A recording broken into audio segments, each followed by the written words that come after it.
Wajahnya memar, dihajar petaka dan prasangka. Tubuhnya limbung, dicekoki bersloki-sloki resolusi basi. Bibirnya pucat, tertutup rapat.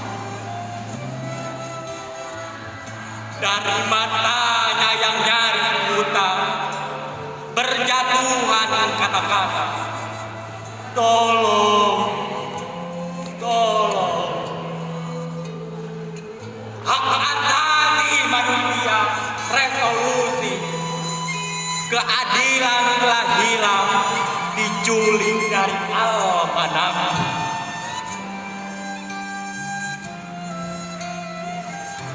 Tapi kata jadi apa?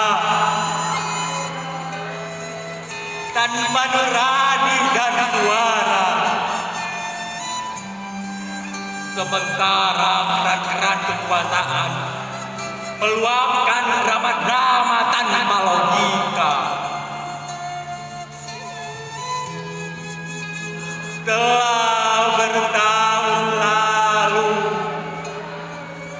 kata-kata tak lagi gemuk.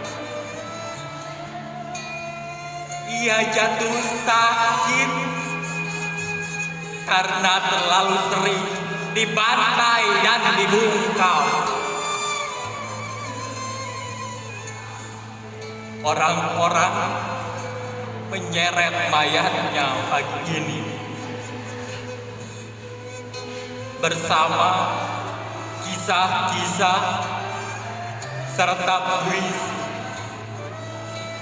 yang bergelimpangan dan membusuk di kerongkongan. Terima kasih.